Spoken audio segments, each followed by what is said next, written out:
Have you ever given something precious to someone who couldn't see its value?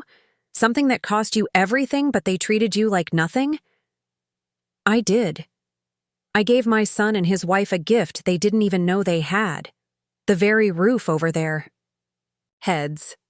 But sometimes the people closest to us are the last to recognize our sacrifices.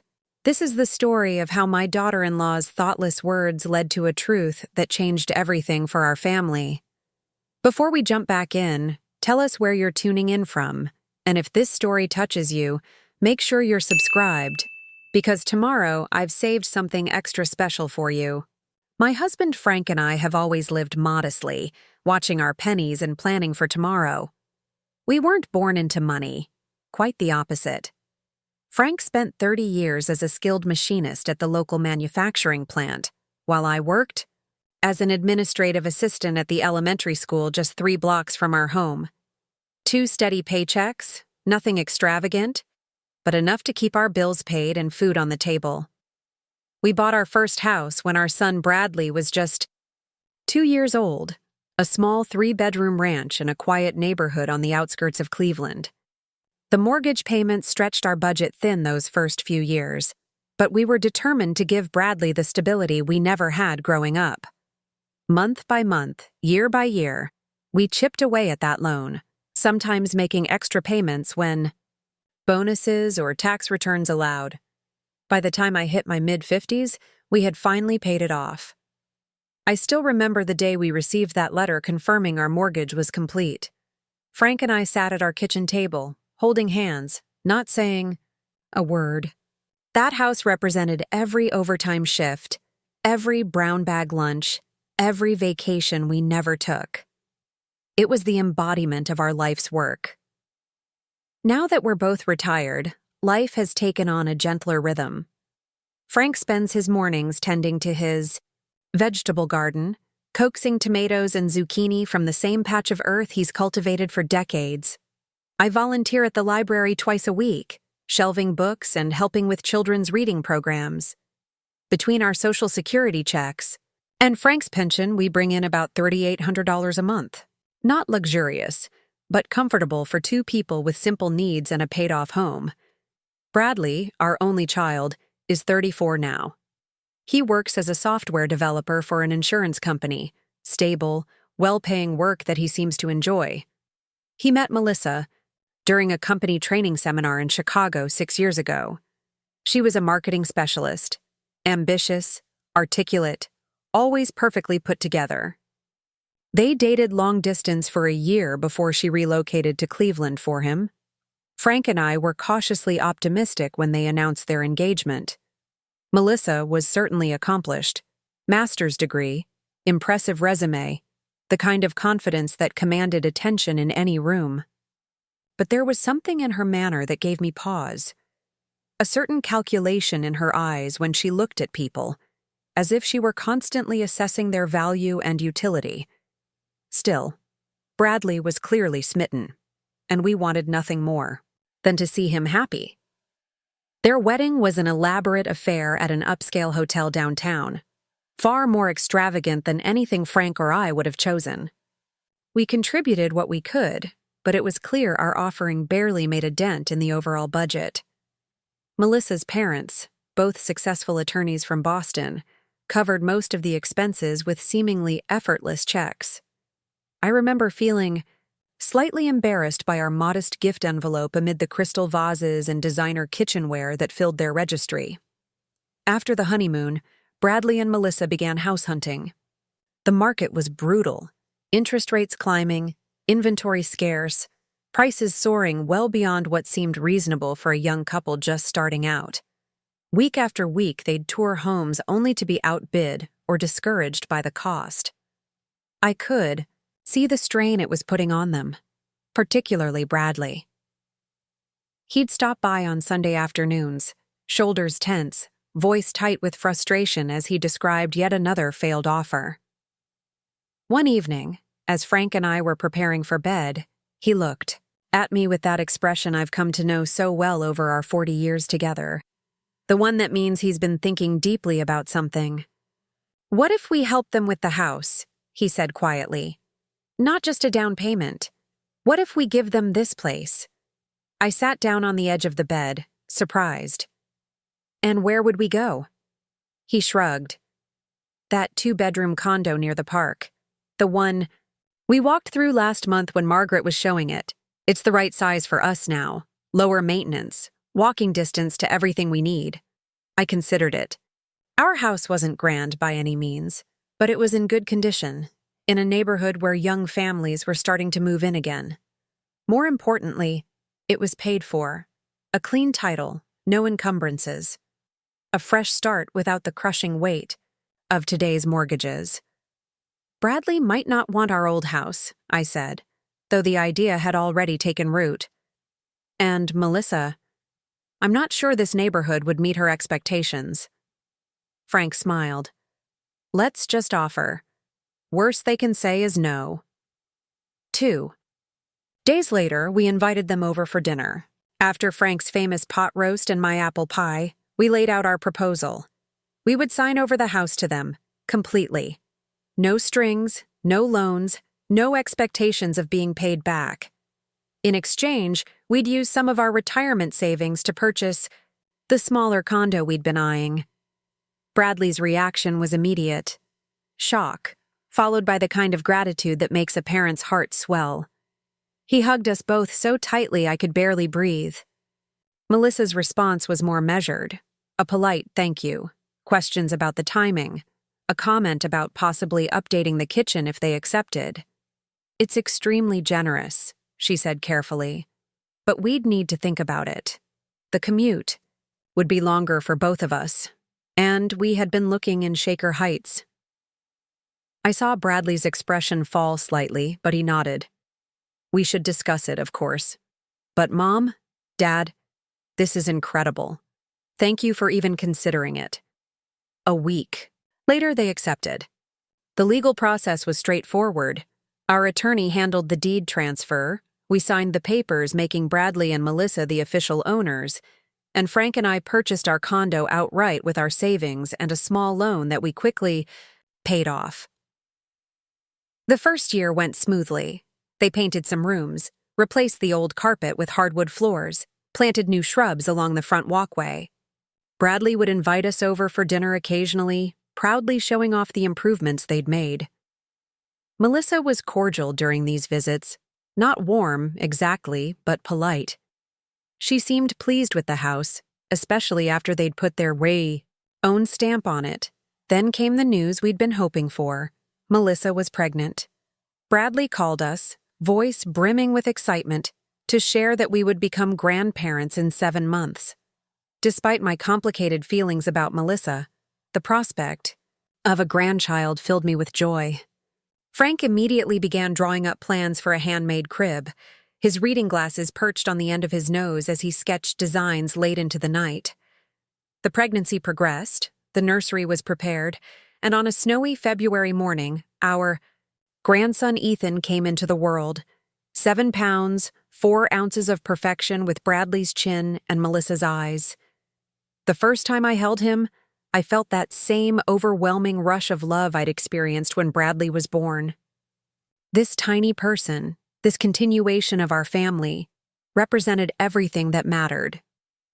Little did I know then that this precious grandchild would become the center of a storm that would test our family in ways I never imagined. And it would all begin with 7 careless words from Melissa that would cut deeper than she could have possibly known. You're just the babysitter, not his mother. Preparing and narrating this story took us a lot of time, so if you are enjoying it, subscribe to our channel. It means a lot to us. Now back to the story. After Ethan's birth, I offered to help with childcare whenever Bradley and Melissa needed. With daycare costs skyrocketing and waiting lists extending for months, they gratefully accepted. The arrangement seemed perfect. Melissa could return to her marketing job, Bradley could focus on a major project at work, and I could bond with my grandson 3 days a week. Frank would often join us for lunch, his face lighting up whenever Ethan grabbed his finger or gave one of those gummy smiles. The first few months were exhausting but wonderful. I'd arrive at their house, our old house, By 7:30 each morning, armed with homemade purees and simple toys I'd crafted from softwood scraps. Melissa would usually be rushing around, travel mug in hand, rattling off instructions about nap schedules, and feeding times as if I hadn't raised a child of my own. I'd nod patiently, understanding her first-time mother anxiety. As Ethan grew, so did my attachment to him. I kept a journal of his milestones, the first time he rolled over, his earliest attempts at crawling, the way he'd bounce with excitement when Frank played peekaboo. On my non-babysitting days, I'd find myself missing his weight in my arms, the powdery scent of his hair, the sound of his giggles echoing through rooms that once held Bradley's laughter. Around Ethan's first birthday, Melissa's demeanor began to change. The rushed morning handoffs became cooler, more businesslike. She'd check my diaper bag, questioning my choice of snacks or commenting that Ethan's outfits weren't coordinated properly. Small criticisms, but pointed enough to sting. "The pediatrician says juice isn't recommended until at least 18 months, she'd say, removing the diluted apple juice I'd packed. Or, "We're trying to limit screen time completely. Please don't show him videos on your phone again." I absorbed these corrections without complaint. After all, they were Ethan's parents. They had the right to set boundaries. But something in her tone felt less like guidance and more like judgment, as if she were building a case against me. One Tuesday. In May, I arrived to find Melissa working from home unexpectedly. She explained that she had a video conference later, but would be in her home office most of the day. "Just pretend I'm not here," she said with a tight smile. "Do whatever you normally do." The morning passed tensely. I felt her eyes on me whenever she emerged for coffee or to retrieve documents from the printer. Around noon, Ethan became fussy, teething pain that had been troubling him for days. Nothing seemed to soothe him. Not the frozen teething ring, not the gentle pressure on his gums, not even the lullaby that usually calmed him instantly. Out of desperation, I pulled out my phone and found a simple animation of floating bubbles, set to soft music. Ethan's cries immediately subsided as he watched, transfixed by the colors and movement. Relief washed over me, until Melissa appeared in the doorway. "What did I just say about screen time?" Her voice was ice. "I'm sorry," I said quickly, putting the phone away. "He was inconsolable, and this was the only thing you can't follow. One simple rule?" She moved into the room, lifting Ethan from my arms. "This is exactly why we can't leave important developmental decisions to someone who's just the babysitter. Just the babysitter." The words landed like a physical blow. Not grandma, not family. Just the babysitter, a replaceable service provider, an employee who had failed to follow instructions. "Melissa," I began, struggling to keep my voice steady. "I understand you're frustrated, but I'm Ethan's grandmother. I love him. I'm trying my best to respect your parenting choices while also using my experience to—" "Your experience is outdated," she cut in. "Everything about child development has changed since you raised Bradley. And frankly, I'm not sure we should be taking advice from someone who let their child eat processed food and watch cartoons all day." I felt heat rising to my face. The characterization was so unfair, so dismissive of the careful, loving parenting Frank and I had provided. Bradley had been raised with home-cooked meals, limited television, and endless books. He'd played sports, learned piano, earned scholarships. We'd done well by him despite our limited resources. "I think you should go," Melissa continued, bouncing, Ethan on her hip. "I can handle things from here. We'll need to reconsider this arrangement going forward." Stunned, I gathered my things. As I headed for the door, I glanced around the living room. The walls I'd painted myself years ago, now covered in expensive wallpaper. The hardwood floors Frank had installed by hand, now partially hidden under designer rugs. This house that represented decades of our sacrifice, treated now as if it had always belonged to them. "I'll talk to Bradley this evening," I said quietly.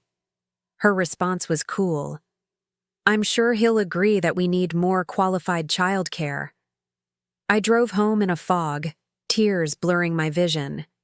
Frank was waiting, his face falling when he saw my expression.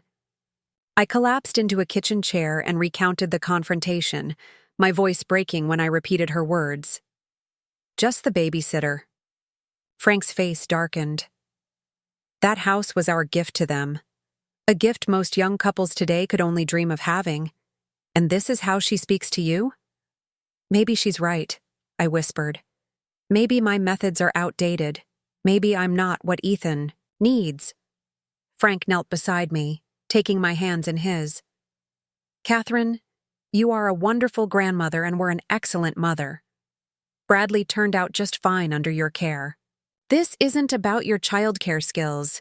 This is about something else entirely. That evening, Bradley called. His voice was tense, apologetic. Mom, Melissa told me what happened. I'm sorry if her words hurt you. She's just particular about Ethan's routine. She called me just the babysitter, Bradley, I said, the hurt still fresh.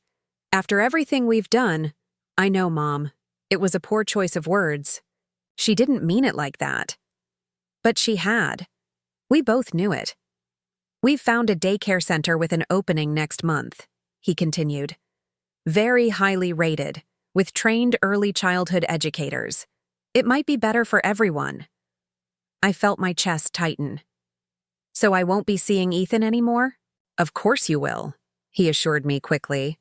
Just maybe more as a grandmother and less as a caregiver. Weekend visits, family dinners, it'll be more relaxed for you. But it wouldn't be the same, and we both knew that too. After we hung up, I sat on our condo balcony watching the sunset, trying to process the abrupt end to my time with Ethan. Frank brought me tea, his presence a silent comfort as twilight settled over the neighborhood. In the distance, I could just make out the roofline of our old house. Bradley and Melissa's house now, silhouetted against the darkening sky. She doesn't know, does she?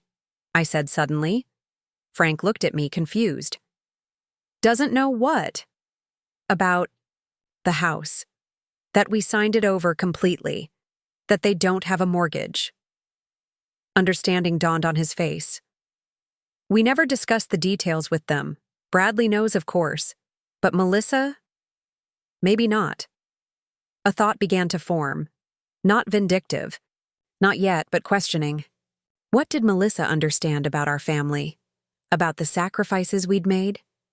About the foundation, literal and figurative, upon which her comfortable life with Bradley rested? And what might change if she knew?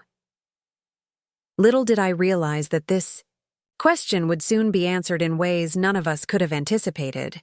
Because sometimes the truth doesn't just set you free, it completely redefines the ground beneath your feet. The weeks following the babysitter incident were tense. My regular caregiving days with Ethan were replaced by an awkward limbo. Occasional, brief visits, always with Melissa hovering nearby. Frank urged me to speak directly with Bradley about what had happened, but I hesitated. Our son had always been a peacekeeper, caught between his mother's hurt feelings and his wife's rigid expectations. I didn't want to force him to choose sides. Instead, I tried extending an olive branch. I invited Bradley, Melissa, and Ethan over to our condo for Sunday dinner, promising to make Bradley's favorite pot roast and Melissa's preferred gluten-free chocolate cake. To my surprise, they accepted. When they arrived, Ethan toddled straight to me, arms outstretched and face bright with recognition. The weight of him against my chest felt like coming home. Melissa watched our reunion with an unreadable expression before busying herself with arranging Ethan's diaper bag and snacks on our kitchen counter. During dinner, conversation remained superficial. The weather, Bradley's work project, a new coffee shop that had opened downtown. Frank asked casual questions about the house, wondering if the water pressure in the upstairs bathroom had improved since Bradley installed the new shower head. It's much better, Bradley confirmed. Dad, that reminds me. The basement had some minor seepage during the last heavy rain. Any tricks you use to prevent that? Frank nodded. There's a specific waterproofing compound I always applied along the north wall. I've got some leftover in our storage unit. I'll drop it by this week. Thanks, Bradley said, then glanced at Melissa before adding, but we're actually getting quotes from professional waterproofers. Melissa thinks we should address it more permanently. Melissa smiled thinly. The estimate was reasonable, around $4,300 for the full treatment. We figure it's worth investing in the property. I nearly choked on my water. Over $4,000 for a problem Frank had managed effectively for decades with a $60 sealant? I caught my husband's eye across the table and recognized his expression. The same mixture of confusion and concern I was feeling. That's quite an investment, Frank said carefully. Especially with all your other expenses. New house, new baby. Melissa's smile remained fixed. We believe in doing things right the first time. And our financial advisor says home improvements usually pay for themselves in property value increases. Financial advisor? When had they hired a financial advisor? Bradley had always managed their finances himself, even building a custom budgeting app during college that he'd been proud to show us. Speaking of investments, Melissa continued, setting down her fork, we've been thinking about our long-term planning, college funds for Ethan, retirement accounts, maybe even a vacation property down the line. Our advisor suggested we should leverage our home equity for some of these goals. Frank's posture stiffened. Leverage your home equity? You mean take out a second mortgage? Bradley looked uncomfortable. We're just exploring options, Dad. Nothing decided yet. Melissa touched her husband's arm lightly. Bradley, remember how we discussed being proactive? The interest rates won't stay this low forever. She turned to me with a practiced smile. Catherine, this pot roast is wonderful. Would you mind sharing the recipe? My mother always made hers differently. The abrupt subject change wasn't subtle, but I played along, describing the herbs and cooking technique while my mind raced. Were they truly planning to mortgage the house we had given them free and clear? Did Melissa not understand there was no mortgage to begin with? After dinner, while Bradley helped Frank set up a new bird feeder on our balcony, I found myself alone, with Melissa in the kitchen. She was methodically organizing Ethan's bottles, her movements precise and controlled. Melissa, I began cautiously, I hope we can move past any misunderstandings. I never meant to overstep with Ethan. She didn't look up. I understand you meant well, but modern parenting is evidence-based, Catherine. What worked for your generation isn't necessarily what's best for Ethan. The condescension in her tone was unmistakable. I took a deep breath, reminding myself that building bridges required patience. You're right that things change, I conceded. I just hope we can find common ground. Family is so important, especially extended family. Having multiple loving influences in a child's life is a blessing. At this, she finally met my gaze. Family is important, I agree, which is why Bradley and I need to focus on our nuclear family first. Building our own traditions, setting our own priorities. She lowered her voice. I know you mean well, but sometimes I feel like you and Frank don't fully respect our independence. There it was, the heart of the matter. She viewed our involvement, not as support, but as intrusion. Every suggestion was interference, every question a challenge to her authority. How had our relationship deteriorated to this point? And more importantly, how could we repair it for Bradley and Ethan's sake? On the drive home, after they'd left, I shared my concerns with Frank. She talks about financial advisors and leveraging home equity as if they have a mortgage to leverage. Does she not know the house is free and clear? Frank's hands tightened on the steering wheel. Bradley must have told her. How could he not? I wasn't so certain.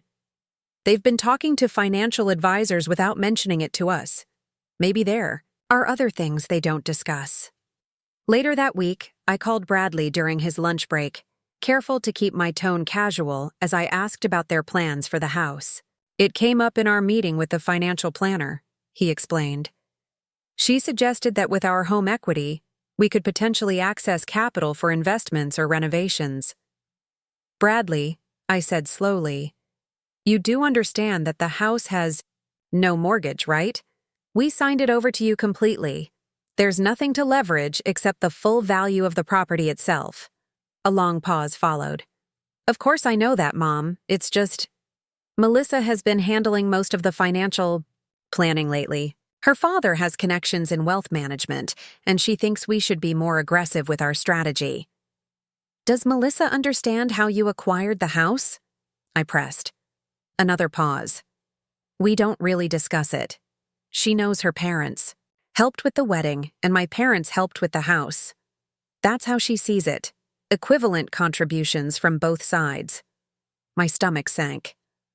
Bradley, there's a world of difference between helping with a one-day celebration and giving you a completely paid-off home. A home that represents 30 years of your father's and my hard work and sacrifice. Mom, please. He sounded strained. I appreciate everything you've done, more than you know, but Melissa is sensitive about the financial differences between our families. Her parents could have bought us a house too if they wanted. They just chose to help in other ways. I bit my tongue, holding back the observation that her parents, despite their apparently superior financial position, had not, in fact, purchased them a house. Instead, they'd contributed to a lavish wedding and offered investment advice, neither of which provided the fundamental security of mortgage-free homeownership. Just be careful with any decisions about the house, I said finally. That's all I ask. We will, Mom. Promise. The relief in his voice at avoiding further conflict was palpable. After we hung up, I sat at our kitchen table, staring at the household budget Frank and I had meticulously maintained for decades.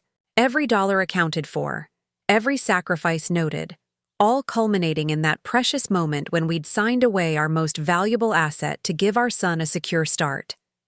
And now, Melissa was eyeing that gift as a financial tool, a resource to be leveraged, according to the advice of financial planners who knew nothing of its history or significance. Frank found me there, still staring at our budget notebook. What did he say? He asked quietly. She doesn't know, I replied. Or if she does, she doesn't care. She sees it as equivalent to her parents paying for the wedding. The absurdity of the comparison still stung. Frank sat heavily across from me. So what do we do now? I closed the budget book slowly. Nothing yet, but I think we need to understand exactly what they're planning for that house. Our house. Before it's too late. Little did I know that too late was approaching faster than any of us could have anticipated, and that the truth about the house would emerge in the most unexpected way, triggered by a storm that had been brewing both literally and figuratively on our horizon. Summer arrived with record-breaking heat and increasingly infrequent contact from Bradley and Melissa. Our Sunday dinners became monthly, then sporadic. When they did visit, Melissa would scroll through her phone while Bradley made strained conversation. Ethan, now approaching his second birthday, remained the bright spot, racing around our condo on unsteady legs, babbling excitedly about trucks, and birds and Papa's hat, Frank's beloved Phillies cap that Ethan had claimed as his favorite toy. On one such visit in late July, Melissa announced they were planning a substantial renovation. We're thinking of adding a sunroom extension and upgrading the entire kitchen, she explained, scrolling through concept photos on her tablet. Quartz countertops, custom cabinetry, that sub-zero refrigerator I've always wanted. Frank whistled softly. That sounds extensive and expensive. Quality isn't cheap, she replied with a thin smile. But Bradley and I deserve a home that reflects our lifestyle. Besides, the house has good bones. It just needs modernizing. I bit my tongue at her dismissive characterization of the home we'd lovingly maintained for decades. The kitchen she planned to demolish was where I'd taught Bradley to bake cookies, where Frank had built the oak cabinets by hand during a 2-week vacation one summer. "What's the budget for all this?" Frank asked, his tone carefully neutral. Melissa glanced at Bradley before answering. "We're looking at around $70,000, but our contractor says it could add nearly twice that to the home's value." I nearly choked on my iced tea. $70,000? For a sunroom and kitchen? "The estimates include top-tier materials," Bradley explained hastily, "and labor costs have skyrocketed lately." "How will you finance it?" Frank asked the question I was too stunned to formulate. Bradley shifted uncomfortably. "We've been talking to the bank about options. Home equity line, maybe, or a cash-out refinance." The terms hit me like physical blows. A cash-out refinance? On a house that had no mortgage? They were planning to deliberately go into debt against the home we'd sacrificed everything to pay off? "I thought we discussed this," I said carefully, looking directly at Bradley. "About being cautious with decisions regarding the house." Melissa's expression cooled. "Bradley and I make our financial decisions together, Catherine. We appreciate your concern, but we're not looking for approval." "It's not about approval," Frank said, his voice unusually sharp. "It's about understanding what you're getting into. That house has been paid off for years. Taking on a massive debt against it seems—" "Paid off?" Melissa interrupted, her brow furrowing. "What do you mean?" The room fell silent. Bradley stared at his hands. Frank and I exchanged glances, mutual. Realization dawning. She truly didn't know. "The house," I said slowly, "has no mortgage, Melissa. We owned it outright before we signed it over to you and Bradley. There's no loan to refinance. You'd be taking out a completely new mortgage on a house that's currently debt-free." Melissa turned to Bradley, her expression a mixture of confusion and something harder to define. "Is that true? Your parents gave us a house with no mortgage?" Bradley nodded, not meeting her eyes. "I thought you knew. We discussed it when they first made the offer." "You said they were helping with the house," she said, her voice rising slightly.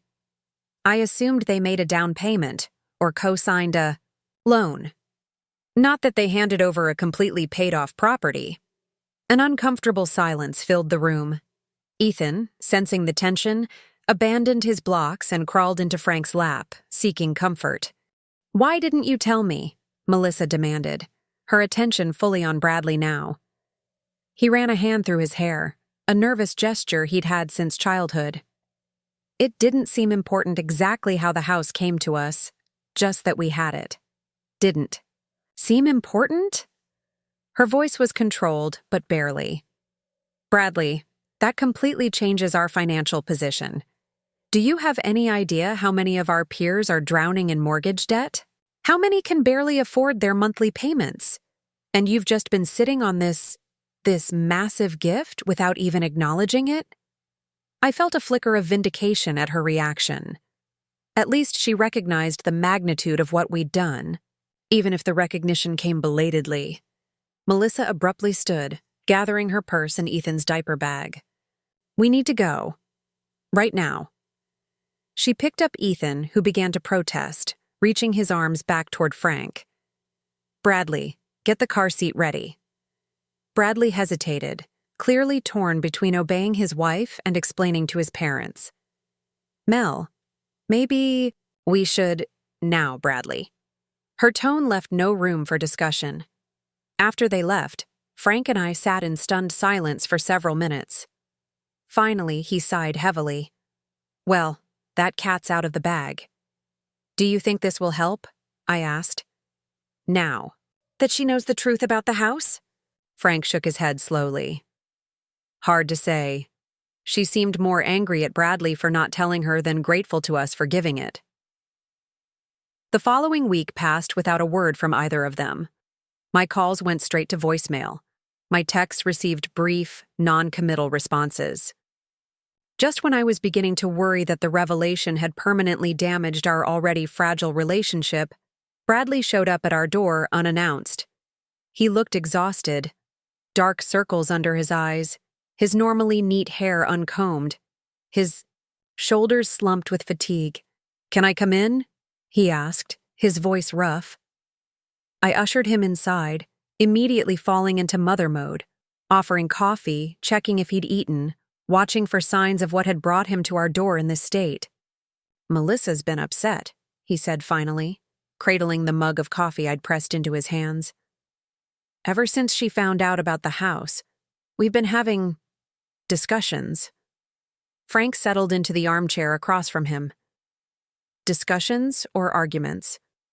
Bradley's smile was bitter. "Both. She feels betrayed that I didn't emphasize the full extent of your gift. Says it makes her look ungrateful and entitled. Says her parents are embarrassed that they didn't contribute equally." "That wasn't our intention," I said quickly. "We never meant to create a comparison or competition between families." "I know that, Mom." He sighed deeply. "But Melissa sees everything through the lens of status and appearances. In her mind, accepting such a significant gift puts her, in your debt in ways she's uncomfortable with." "There is no debt," Frank said firmly. "That's not how family works." Bradley nodded, but his expression remained troubled. "There's more. She's revised our financial plans. Now that she knows the house is paid off, she wants to use that equity differently." A sense of foreboding settled over me. "Differently how?" "She still wants the renovations, but bigger now. Complete exterior refresh too. New siding, stonework, landscaping. Says if we're sitting on all this equity, we should maximize the property's potential." He ran a hand over his face. "And she's talking about using some of the financing to help her parents buy a vacation condo in Florida." Frank straightened in his chair. "Her parents? The successful attorneys? They need your help buying a vacation home?" Bradley looked away. "Apparently, they're not as financially secure as they present themselves. The lavish wedding, their country club membership, their luxury cars, it's all been maintained through significant debt. Melissa says they've hit some kind of ceiling and need help restructuring." I felt a cold weight settling in my stomach. "So let me understand this correctly. Your wife wants to take out a mortgage on the home we gave you debt-free so she can help her parents, who already earn substantial incomes, purchase a vacation property." "It sounds bad when you put it that way," Bradley admitted. "Because it is bad," Frank said bluntly. "It's financially irresponsible, Bradley. You'd be jeopardizing your secure housing situation to finance luxury purchases and bail out people who should know better." Bradley didn't argue, which told me more than any words could have. He knew this plan was fundamentally unsound, yet seemed powerless to oppose it. "What does Melissa say when you express concerns?" I asked gently. His laugh was hollow. "That's just it. I haven't really expressed concerns, not directly. Every time I try, she gets defensive. Talks about her parents' expectations, about maintaining appearances, about how I don't understand what it's like to come from her background." He looked up, his eyes reflecting a depth of confusion I hadn't seen since he was a teenager. "Mom, Dad, I don't know what to do." Frank and I exchanged glances. The situation had escalated beyond anything we could have anticipated. What had begun as a generous gift to provide security for our son had somehow morphed into a financial chess piece in a game we didn't fully understand. "Bradley," Frank said finally, "I think it's time we had a serious family meeting. All of us, including Melissa. Because this isn't just about money anymore. It's about honesty, respect, and the future of your family." Bradley nodded slowly, the weight of the situation visible in every line of his face. "I'll try to arrange it.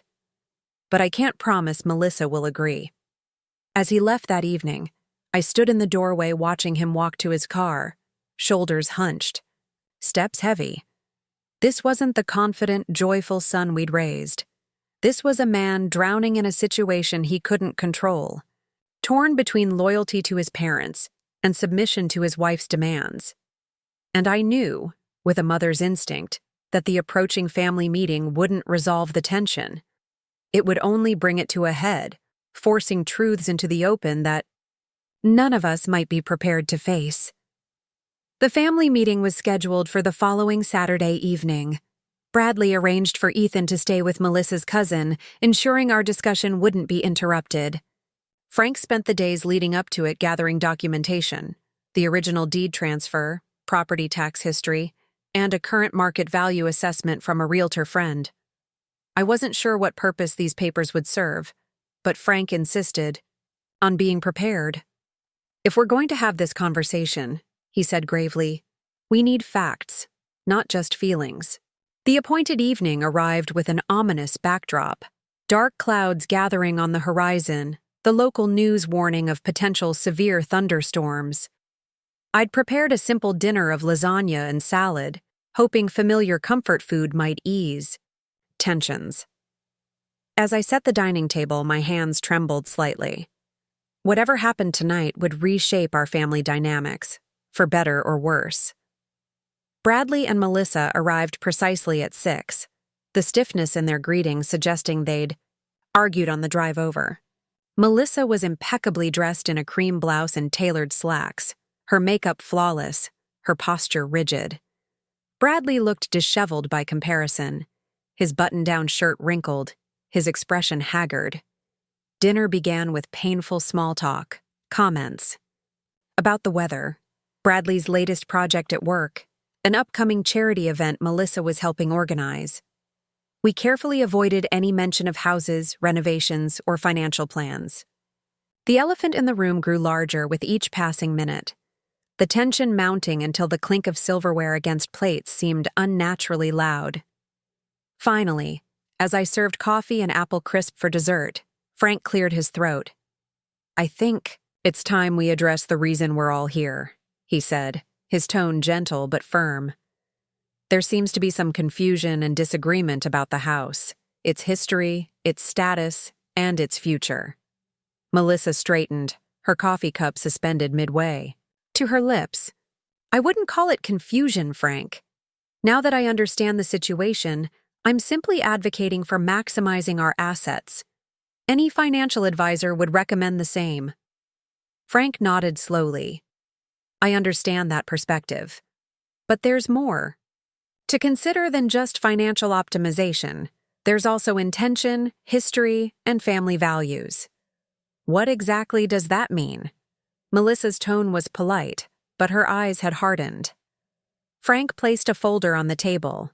"When Catherine and I decided to give you and Bradley the house, we had a specific intention: to provide security, a solid foundation for your family's future, not a financial asset to be leveraged, but a home free from debt and worry." "That was very generous," Melissa acknowledged. "But once a gift is given, the recipients should be free to use it as they see fit. Wouldn't you agree?" I couldn't remain silent any longer. "Normally, yes. But this isn't a birthday check or a set of towels, Melissa. This is the culmination of 30 years of our lives. Every extra shift Frank worked, every vacation we didn't take, every repair we did ourselves instead of hiring out.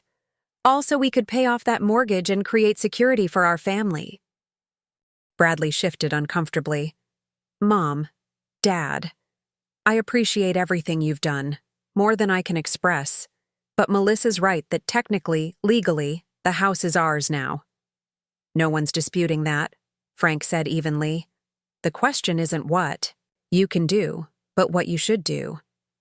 Taking out a massive loan against your paid-off home to finance luxury renovations and help your in-laws buy a vacation property, that's not security. That's risk." Melissa's cheeks flushed slightly. "I don't think you understand my parents' situation."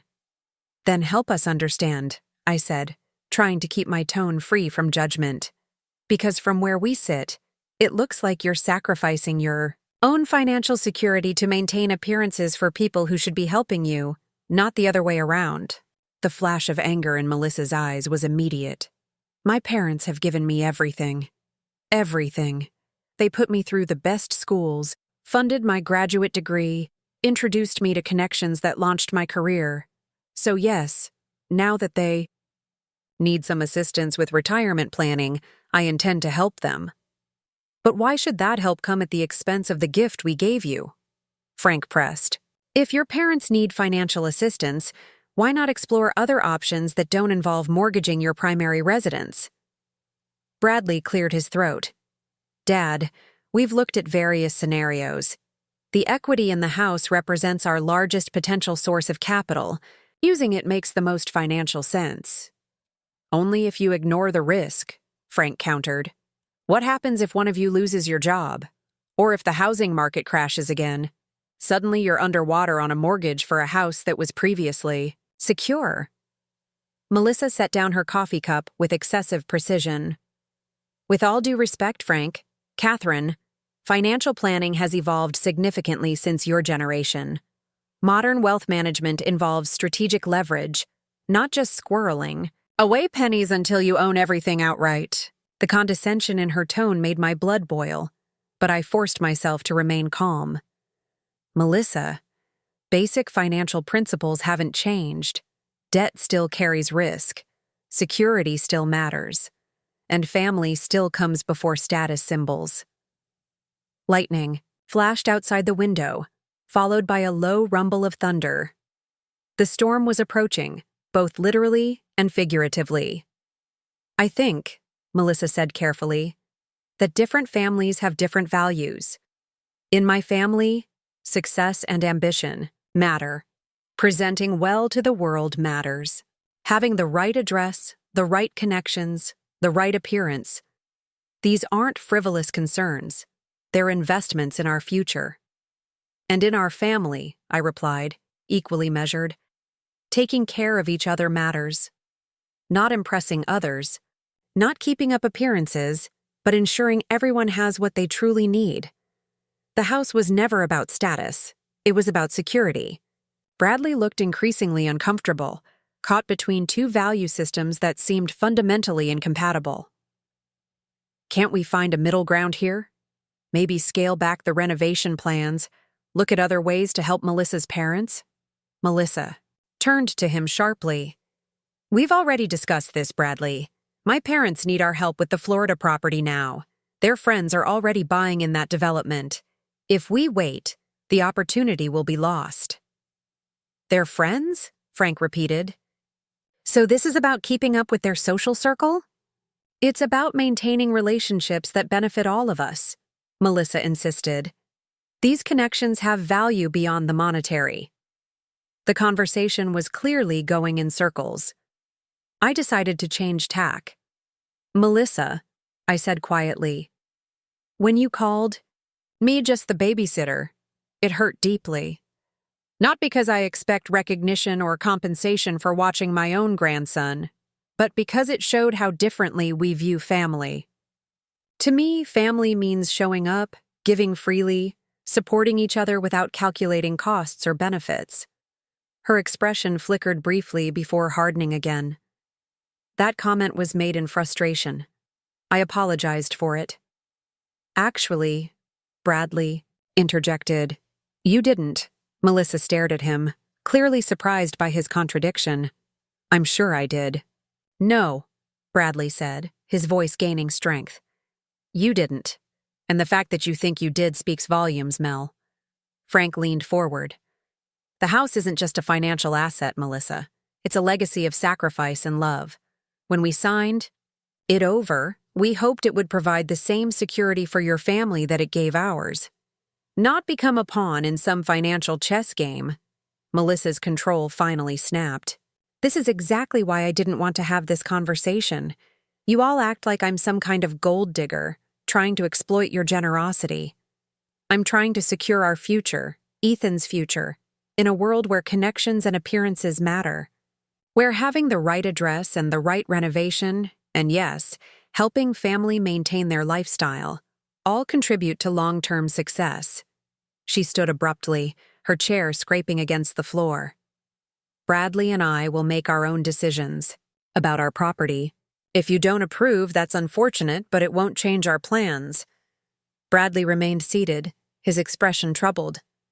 Mel, maybe we should go, she interrupted. Now. She gathered her purse and headed toward the door without. waiting for his response. Bradley hesitated, torn between following his wife and continuing the conversation with his parents. Outside, the storm intensified, rain beginning to lash against the windows, wind whipping through the trees. "Son," Frank said gently, "we're not trying to control you. We just want you to make decisions with your eyes fully open." Bradley nodded, the conflict visible on his face. "I know, Dad, but I need to go with Melissa now." As he rose to leave, I reached for his hand. "Bradley, remember what we taught you about standing up for what's right, even when it's difficult." "I remember, Mom." His voice was barely audible, above the storm. After they left, Frank and I sat in silence, the rain drumming steadily against the roof. The confrontation hadn't resolved anything. If anything, it had only deepened the divide. Melissa remained determined to mortgage the house for her parents' benefit, and Bradley seemed unable or unwilling to oppose her plans. "What do we do now?" I asked finally. Frank shook his head slowly. "I'm not sure there's anything more we can do. The house is legally theirs. We can advise, we can plead, but ultimately, they'll make their own decisions, and their own mistakes." I felt tears threatening. The thought of our gift, our legacy of security, being transformed into debt for the sake of appearances and status, felt like a personal betrayal. But more than that, I worried for Bradley, increasingly subsumed in a value system so different from the one we'd raised him with. "He's lost, Frank," I whispered. "Our son is lost." Frank reached across the table, taking my hand in his. "He's finding his way, Catherine. And sometimes, finding your way means taking a wrong turn or two before you get back on the right path." Little did we know that the storm raging outside our windows that night was nothing compared to the tempest about to engulf Bradley and Melissa's marriage, a crisis that would force the truth about values, priorities, and family loyalty into the harsh light of day. 3 days passed without word from Bradley or Melissa. The storm that night had caused significant damage throughout the city: downed power lines, flooded streets, even a few collapsed roofs in older neighborhoods. I found myself constantly checking the news, worried about our old house and how it had weathered the deluge. On the 4th day, my phone finally rang, Bradley's number lighting up the screen. I answered immediately. "Mom!" His voice sounded strained, almost unrecognizable. "The basement flooded. It's bad. Really bad." My heart sank. How bad is really bad? "At least 6 inches throughout. The water heater's damaged, possibly the furnace too. Dad's old workshop area is completely underwater." He paused, his breathing uneven. "Melissa's freaking out. Can Dad come look at it? Please?" Despite the tension of our last meeting, there was no hesitation. "Of course, we'll be there in 20 minutes. Frank and I arrived to find Bradley in the driveway, looking shell-shocked.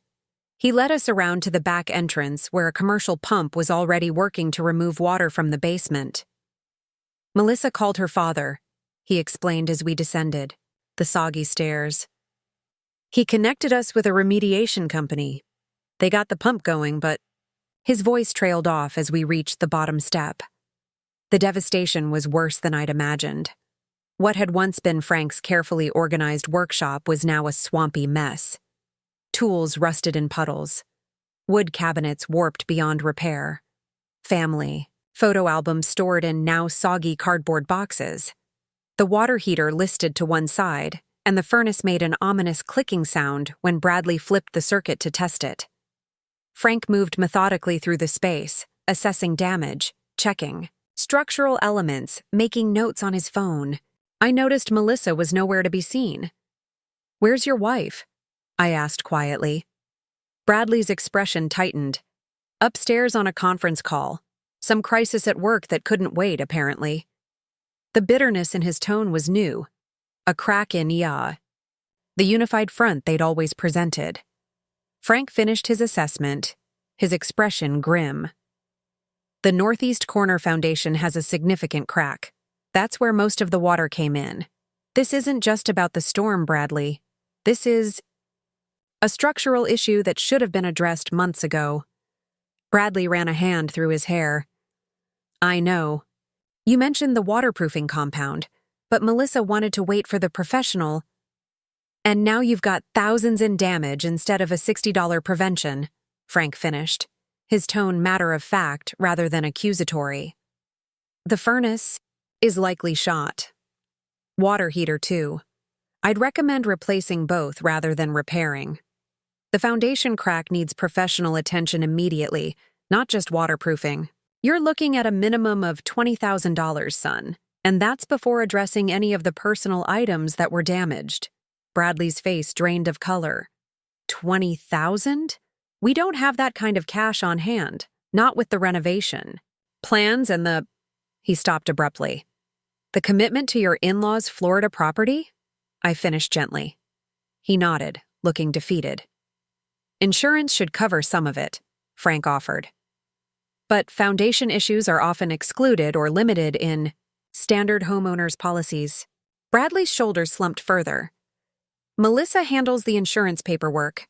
I'm not sure what our coverage includes. The sound of heels on hardwood announced Melissa's arrival. She descended the stairs carefully, her expression shifting from professional composure to shock as she surveyed the damage. It's worse than I thought, she said, keeping her distance from the still wet floor. Frank turned to her. The foundation has a significant crack that needs immediate repair. Along with the furnace and water heater, you're looking at substantial costs. She nodded briskly. I'll call my father again. He knows contractors who might offer a discount. Melissa, Frank said carefully, this isn't just about finding contractors. This is about addressing a serious structural issue before it compromises the entire house. The renovations you've been planning should be put on hold until these essential repairs are complete. Her expression cooled. Thank you for the advice, Frank. We'll take it from here. The dismissal was clear. Frank nodded once, respecting her boundary despite his concern. Call if you need anything else. I mean that. As we prepared to leave, Bradley followed us outside, his expression troubled.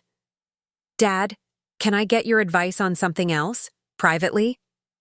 Frank nodded, and the two walked to the end of the driveway, heads bent in serious conversation.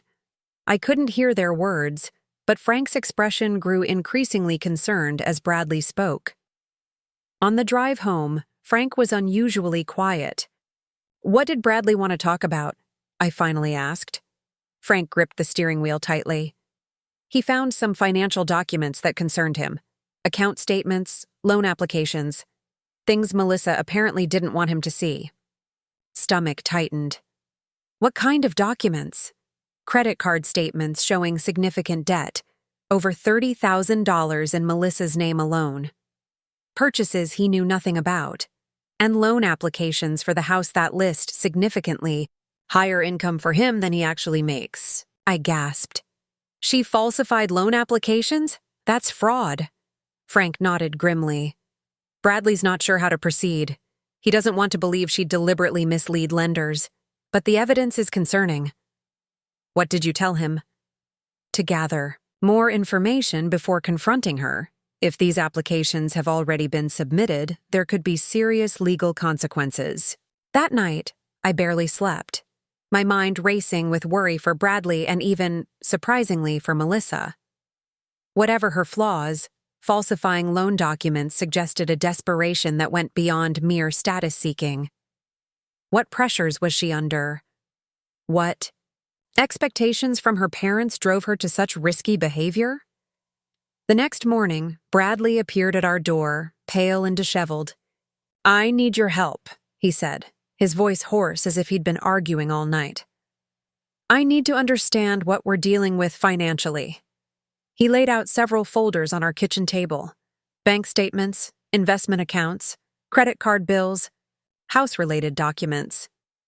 Frank and I spent hours going through them methodically, creating a comprehensive picture of their financial situation.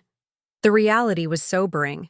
Beyond the credit card debt Frank had already mentioned, there were personal loans Melissa had taken out without Bradley's knowledge, an investment account that had been nearly depleted, and, most alarmingly, documents suggesting she had already initiated the mortgage application process using inflated income figures.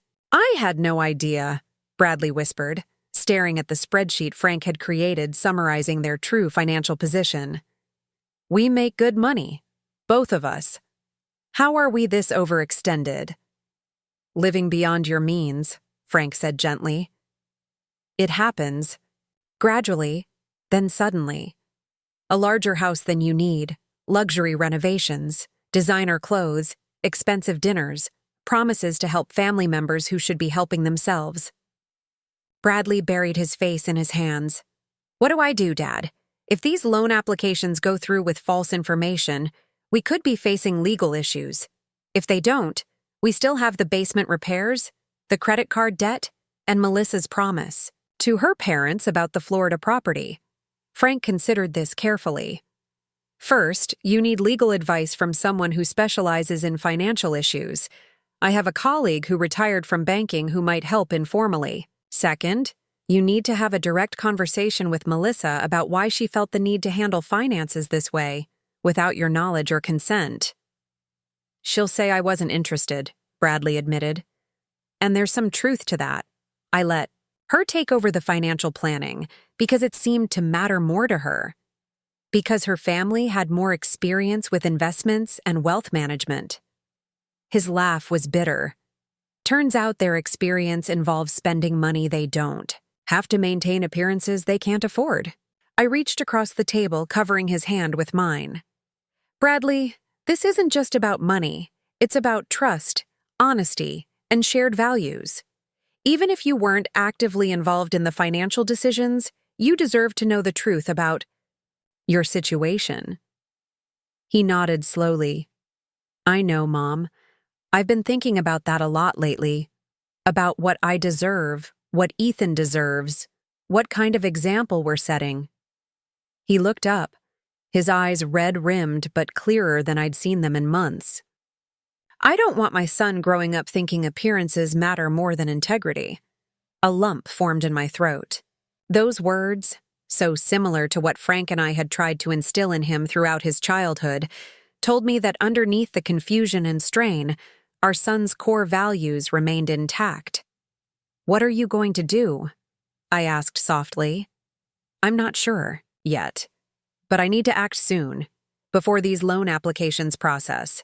Before we take on debt we can't handle for renovations we don't need and a vacation property that's not our responsibility." His voice strengthened with each word. "I need to protect our home, your gift to us, and ensure Ethan has the security you tried to provide." As Bradley gathered the documents to leave, he paused at the door. "Mom, Dad, thank you, not just for going through these papers, but for the example you set, for showing me what real security looks like." After he left, Frank and I sat in silence for several minutes, processing everything we'd learned. The situation was worse than we'd feared. Not just fiscally irresponsible plans for the future, but actual deception and potential fraud in the present. "Do you think their marriage can survive this?" I finally asked. Frank considered this carefully. "That depends on whether Melissa is willing to acknowledge the problem and commit to change. Financial infidelity can be as damaging as any other kind." I nodded, remembering the determination in Bradley's eyes.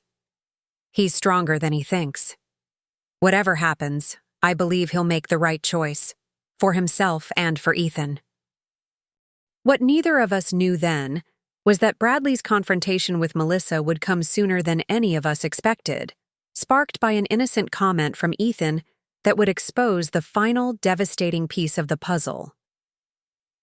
2 days after Bradley discovered the financial documents, I received a text from him asking if I could watch Ethan for a few hours. Melissa had an important client dinner, and he needed to meet with the attorney Frank had recommended. I agreed immediately, thrilled at the chance to spend time with my grandson after weeks of limited contact. When Bradley dropped Ethan off, the toddler raced into my arms with squeals of delight, his small hands patting my cheeks as if to confirm I was real. Gamma, missed you. I missed you too, sweet boy, I whispered, inhaling the familiar scent of his baby shampoo.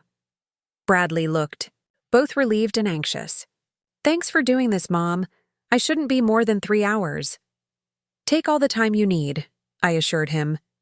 Ethan and I have important matters to discuss, don't we, buddy? Ethan nodded solemnly. Cookies and stories. After Bradley left, Ethan and I fell into our familiar rhythm, building block towers, reading his favorite books, and yes, sharing the oatmeal raisin cookies I'd baked that morning. As the afternoon progressed, Ethan grew increasingly chatty, his vocabulary impressive for a child not yet 2. Gamma, look, he exclaimed, pointing out the window at a cardinal landing on the bird feeder Frank had installed. Red bird! Grandpa's bird! That's right, sweetheart. Grandpa loves those birds. Ethan watched the cardinal intently before turning back to me with a furrowed brow. Mommy says Gamma and Grandpa poor. I froze, cookie halfway to my mouth. What? Did you say, Ethan? Mommy tells Auntie Lisa on phone. They poor but think they smart. His innocent repetition held no understanding of the word's weight. What's poor, Gamma? My heart sank. I chose my words carefully, aware that whatever I said might be repeated. Poor sometimes means not having a lot of money, Ethan, but there are many ways to be rich that have nothing to do with money. He nodded, already distracted by a toy truck. I rich in trucks. You certainly are, I agreed, forcing a smile while my mind raced. When Bradley returned hours later, I debated whether to share what Ethan had innocently revealed. The strain on his face made my decision. He was already dealing with so much. Perhaps this could wait. But as he gathered Ethan's things, his expression softened, watching his son stack blocks with complete concentration. He's amazing, isn't he? Bradley murmured. So smart, so present. Unlike his parents lately. He sighed. The meeting with the attorney went about as well as expected. We need to address the loan applications immediately before they process further. He recommended a financial planner who specializes in debt restructuring. I nodded encouragingly. That sounds like a good first step. Bradley knelt to help Ethan pack his toy dinosaurs. The hard part will be getting Melissa on board. She's still talking about the renovations as if nothing's changed, still fielding calls from her parents about the Florida property. The words tumbled out before I could reconsider. Bradley, there's something you should know. Something Ethan mentioned while you were gone. I repeated what Ethan had said about us being poor, but think they smart. Bradley's expression darkened with each word. He must have overheard her on the phone, I concluded. Children absorb everything at his age. Bradley stood slowly, his jaw tight. That explains a lot, actually. The constant push for more expensive everything. The dismissal of your financial advice. The embarrassment about the house being a gift rather than something they purchased themselves. He ran a hand over his face. She's ashamed of your lifestyle, Mom, despite everything you've done for us. I'm sorry, Bradley. I didn't want to add to your burden, but I thought you should know. He gathered Ethan into his arms. No, I'm glad. You told me. It's one more piece of the puzzle. His voice was calm but resolute. I think it's time for a very direct conversation with my wife. As they left, I felt a mixture of relief and apprehension. The truth was finally emerging, but I feared the pain it would cause before any healing could begin. The next morning, my phone rang just after 7. Bradley's name flashed on the screen. Mom. His voice was barely a whisper. Can you come get? Ethan? Now? What's happened? Alarm shot through me. Melissa and we had it out last night. All of it. The hidden debt, the falsified loan documents, her comments about you and Dad. It got ugly. She left around midnight, said she was going to her parents. Ethan's still asleep, but I need to meet with the bank as soon as they open. I need to stop these loan applications before they go any further. We'll be there in 20 minutes, I promised. Frank and I arrived to find Bradley methodically packing a suitcase while monitoring the baby monitor showing Ethan still peacefully asleep. "I'm taking Ethan to a hotel for a few days," he explained, without preamble. "I need neutral territory to figure this out." Frank eyed the suitcase. "What exactly happened last night, son?" Bradley sank onto the edge of the bed. "After I put Ethan to bed, I confronted Melissa with everything. The credit card statements, the loan applications, what she said about you being poor. I was calm, Dad. I really was. I approached it as a problem we needed to solve together." "And?" I prompted gently. She completely denied the severity of the situation, said I was overreacting, that everyone carries some debt, that enhancing loan applications is standard practice. His bitter laugh held no humor. When I pushed about the falsified income, she finally snapped, said her parents had always warned her I lacked ambition, that I was content with mediocrity just like my parents. The insult stung, but I remained silent, sensing there was more.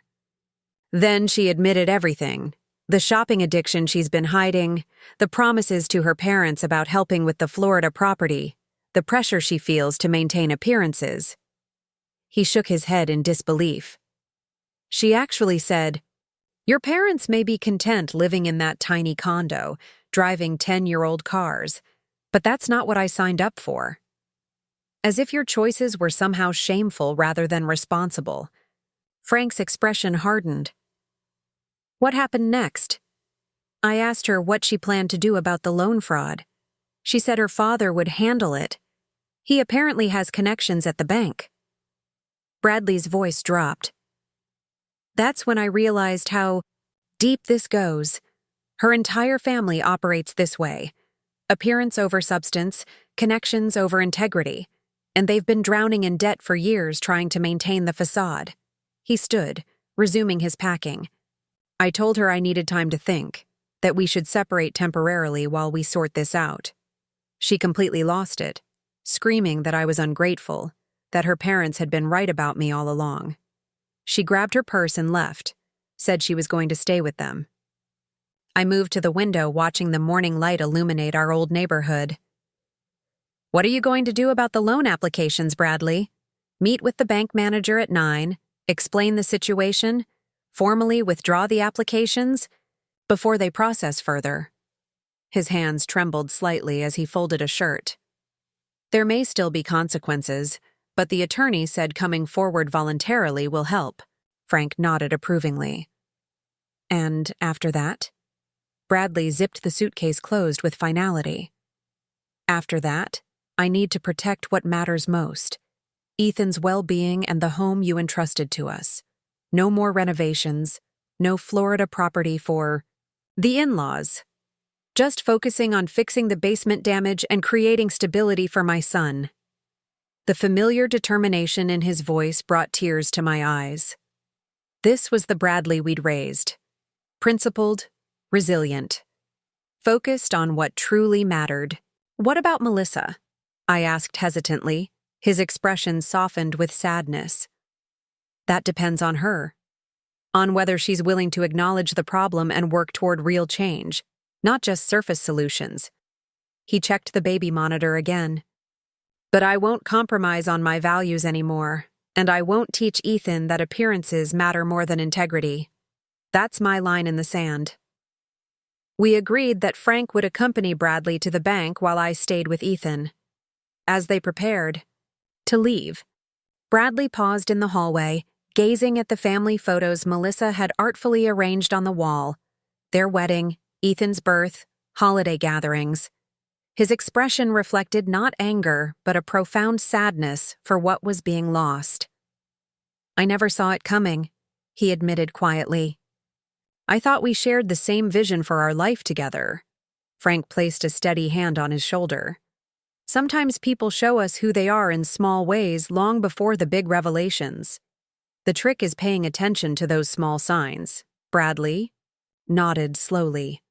The "just a babysitter" comment, her dismissal of your financial advice, her embarrassment about the house being a gift, they were all pieces of the same puzzle, weren't they? People tell us who they are in 1,000 small moments. I agreed. It's just hard to see the pattern when you're standing too close. After they left, I made coffee and settled on the couch, listening to Ethan's soft breathing through the monitor. The house around me, our house, the home where Bradley had grown up, felt both familiar and strange. The bones remained the same, but Melissa's touch was everywhere. Expensive window treatments, designer furniture, the kind of perfectly coordinated decor that looked like it belonged in a magazine rather than a home where people actually lived. I wondered how much debt had been accrued creating this showcase. How many arguments had these walls witnessed recently? How much strain had Bradley been carrying alone? The soft sound of Ethan stirring drew me upstairs. He blinked sleepily as I entered the room, then broke into a radiant smile. "Gamma? You here?" "I'm here, sweetheart," I assured him, lifting him from his crib. "Daddy had to go out for a little while, so you and I get to have a special morning together." As I helped him dress and prepare for the day, I found myself studying his features. Bradley's chin, Melissa's eyes, expressions uniquely his own. Whatever happened between his parents, this child deserved stability, security, and love. The very things Frank and I had tried to provide through our gift of the house. I could only hope that in the chaos currently engulfing their marriage, Bradley and Melissa would remember what truly mattered. Not appearances, not status, not keeping up with others' expectations, but creating a foundation of love, honesty, and security for the child they'd brought into the world. Little did I know that the next 24 hours would bring a series of revelations that would force everyone to confront hard truths, and ultimately lead to decisions that would reshape our family forever. The week following Bradley and Melissa's separation unfolded in a blur of legal meetings, financial discussions, and hushed phone calls. Bradley and Ethan stayed at a modest hotel near Frank's and my condo, giving them space from the house while still remaining close enough for us to help with childcare. Melissa had returned briefly to collect some clothes before moving in with her parents, according to Bradley. Frank and I tried to provide support without overstepping, watching Ethan when needed, preparing meals that Bradley could easily reheat, listening without judgment when he needed to process his thoughts. The strain was visible in the dark circles under his eyes, and the weight he'd visibly lost. But beneath the exhaustion, I sensed a growing clarity. 10 days after the confrontation, Bradley invited us to dinner at his hotel suite. When we arrived, I was surprised to find the small kitchenette table set carefully with real plates and cloth napkins rather than the hotel's disposable options. Ethan greeted us wearing a bow tie, proudly announcing he was the official host. "We wanted to do something special," Bradley explained, removing a lasagna from the oven. "It's been a rough couple of weeks, but Ethan and I have some news to share." Over dinner, Bradley outlined the steps he'd taken to address the financial situation.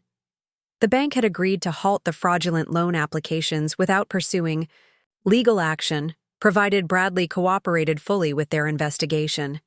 He'd met with a financial counselor to create a debt repayment plan for the credit cards and personal loans Melissa had accumulated. "The basement repairs are underway," he continued. "I went with Dad's recommended contractor, more reasonable quote, more thorough work.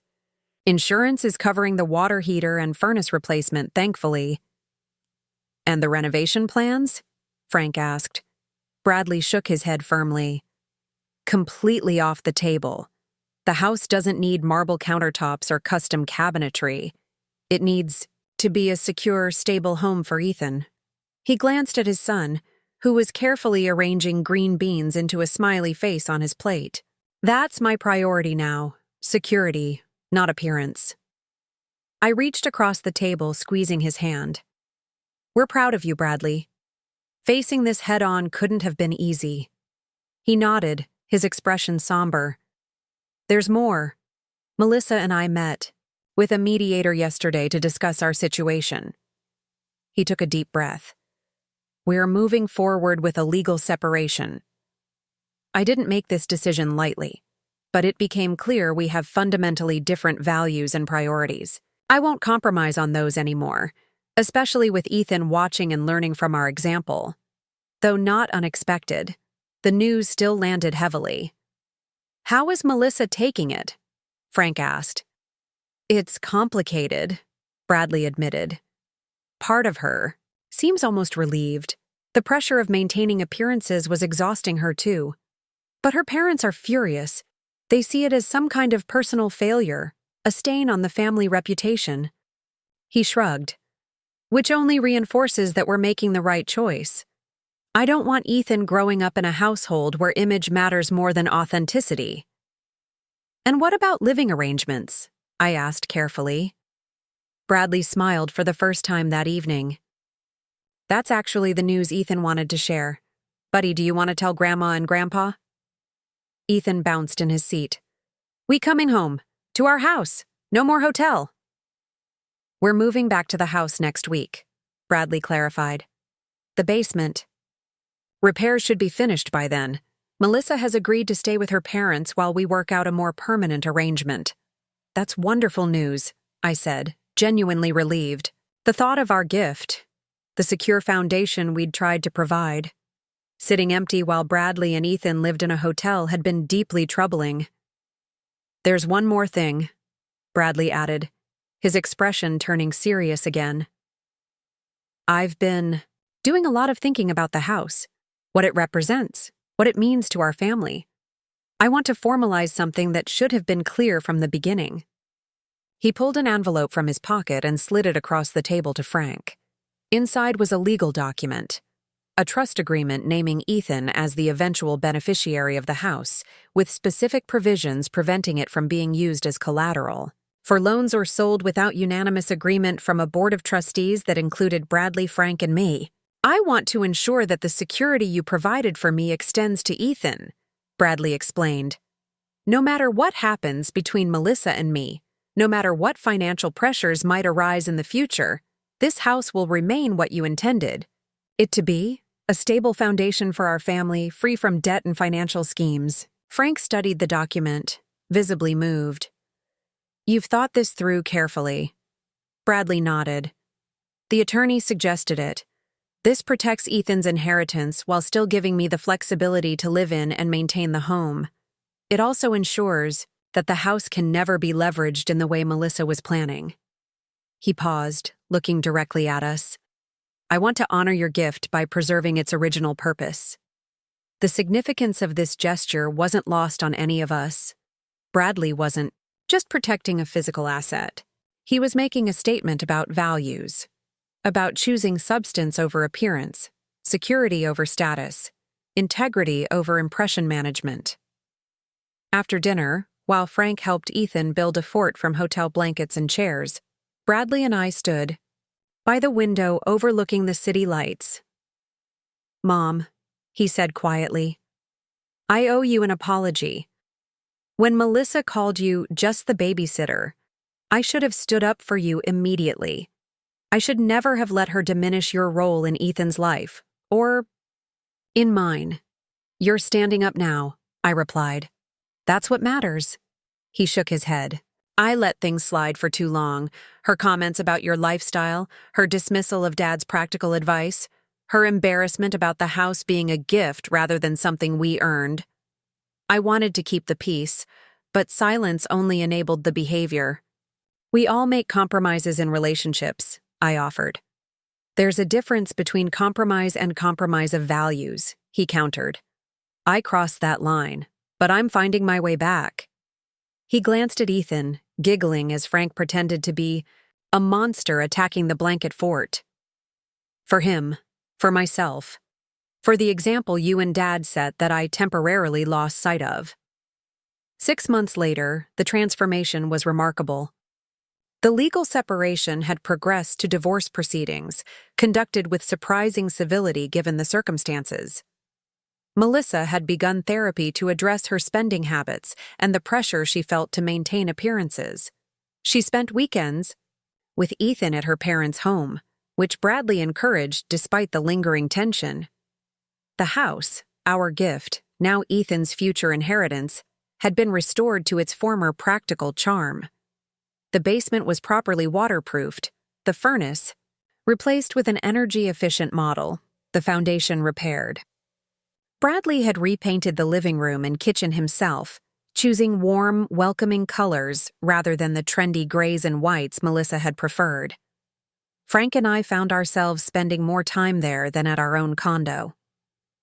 Sunday dinners became a tradition again, with Bradley cooking his gradually expanding repertoire of dishes, while Frank taught Ethan simple woodworking in the restored basement workshop.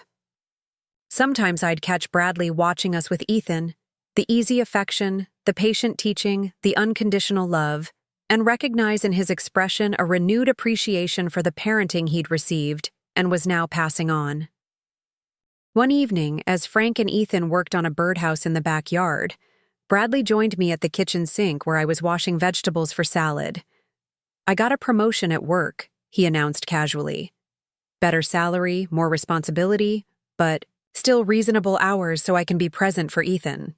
"That's wonderful," I said, genuinely pleased. "You deserve it." He nodded, thoughtfully slicing a cucumber. The funny thing is, a year ago I would have immediately thought about how to leverage that increase. Bigger house, newer car, visible signs of success. Now I'm thinking about increasing Ethan's college fund and maybe finally taking that carpentry class Dad's been recommending.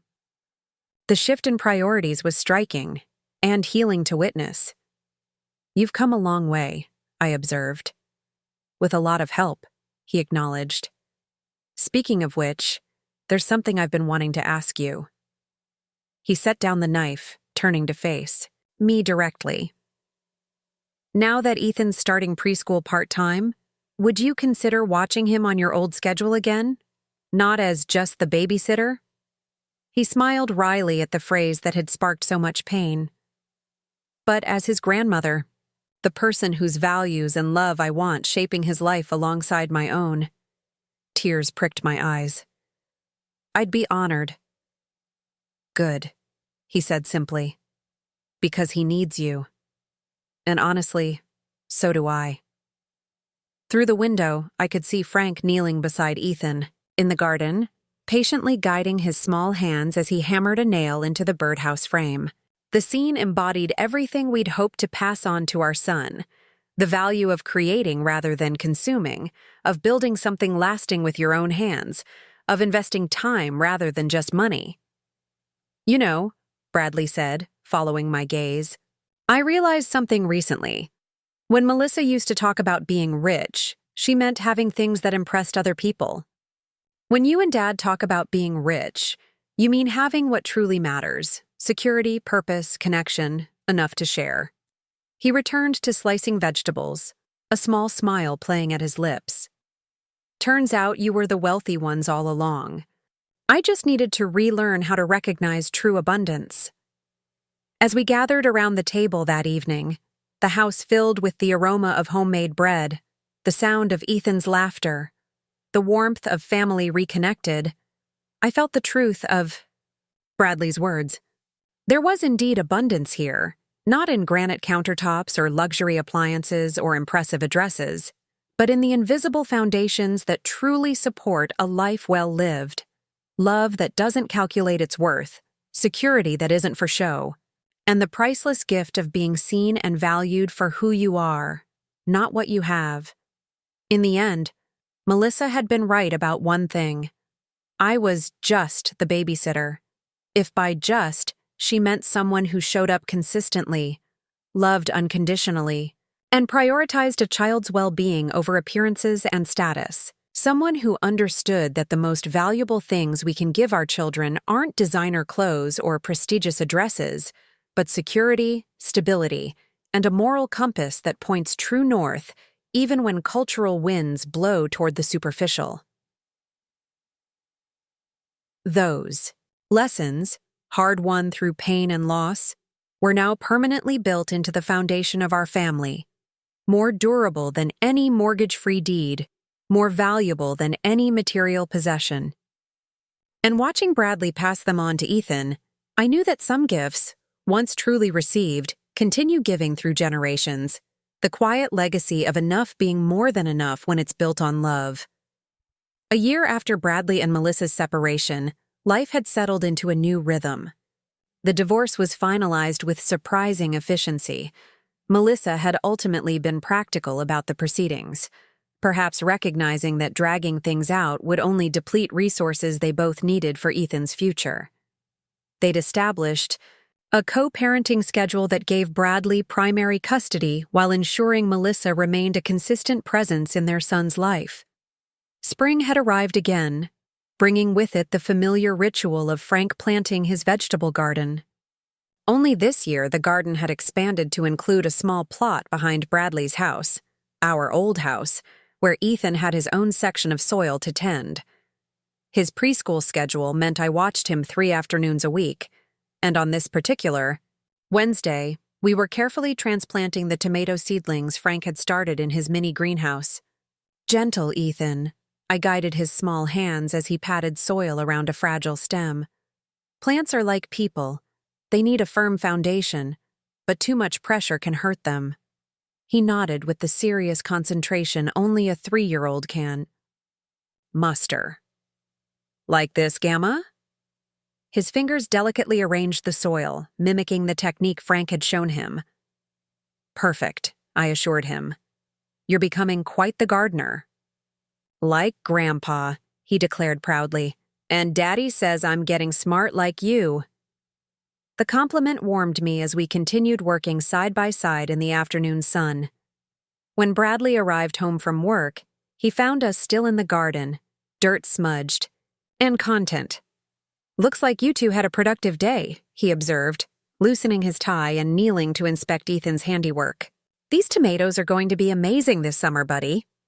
I did them all by myself, Ethan announced, only slightly exaggerating. Gamma just helped a little. Bradley's eyes met mine over Ethan's head, a silent acknowledgement of how far we'd come from the days of being just the babysitter. He'd made a point of reinforcing my role in Ethan's life at every opportunity, ensuring his son understood the value of family connections beyond just his parents.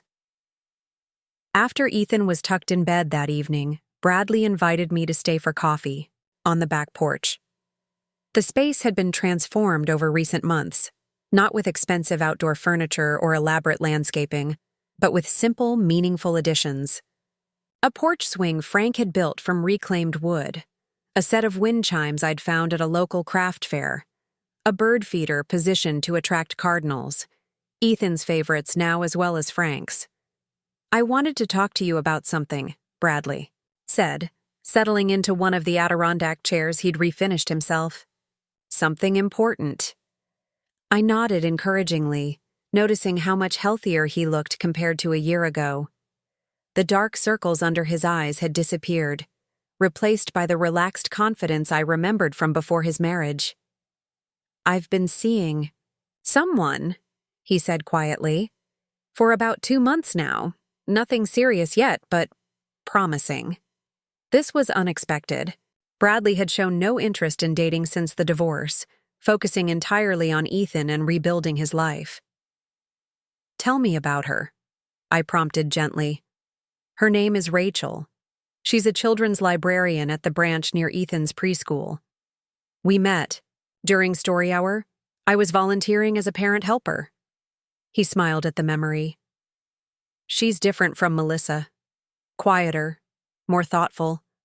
She drives a 10-year-old Honda she paid off years ago and lives in a small apartment filled with books, instead of designer furniture. She sounds lovely, I said sincerely. She is. His expression grew serious, but I wanted to talk to you before introducing her to Ethan. After everything that happened with Melissa, I'm being much more careful about who becomes part of his life. I appreciated his caution. That seems wise, Bradley nodded. I've been watching how she interacts with the children at the library. She's patient, kind, genuinely interested in their thoughts, not performing for other adults or using the kids as props. He paused. I've also been paying attention to her relationship with money and status. She seems comfortable with what she has, not striving for more to impress others, not measuring her worth by her possessions. Those are good signs, I agreed, impressed by his thoughtfulness. I learned from my mistakes, he acknowledged, and from watching you and Dad. The contrast between your contentment with what truly matters and Melissa's constant reaching for more. It was a powerful lesson. One I don't intend to forget. We sat in comfortable silence for a few minutes, listening to the evening sounds, distant traffic, chirping crickets, the gentle creak of the porch swing moving in the breeze. There's something else, Bradley finally continued. Rachel asked, about our family history. How I ended up in this house, my relationship with my parents. I told her everything. About your gift, about Melissa's reaction, about the lessons I learned through that experience. How did she respond? I asked curiously. His smile was genuine. She said it was one of the most beautiful examples of family love she'd ever heard. Not the gift itself, though she thought that was incredibly generous, but the way you and Dad never pushed or demanded recognition. The way you let me figure things out in my own time, even when it was painful to watch. I felt tears threatening. We just wanted you to be happy, Bradley. Truly happy, not the kind that comes from having the right address or impressing the right people. I know that now, he said softly. And I think Rachel understands that kind of happiness too. It's one of the things that drew me to her. 3 weeks later, I finally met Rachel during a casual Sunday lunch at Bradley's house. She arrived carrying a homemade blackberry cobbler and a tote bag filled with children's books selected specifically for Ethan's current interests, dinosaurs and space exploration. Her curly hair was pulled back in a simple ponytail, her smile warm and unforced. Within minutes, she had engaged Frank in a detailed conversation about heirloom tomato varieties and asked for my recipe for the oatmeal raisin cookies Ethan had apparently raved about. What struck me most was how attentive she was to Ethan, kneeling to his level when he spoke, listening with genuine interest to his detailed explanation of dinosaur classifications, helping him sound out words in the books she'd brought without taking over the process. There was no sense of performance in her interactions, no glances toward the adults to ensure her attentiveness was being noticed and appreciated. When Ethan took his afternoon nap, the 4 of us sat around the kitchen table, conversation flowing, naturally.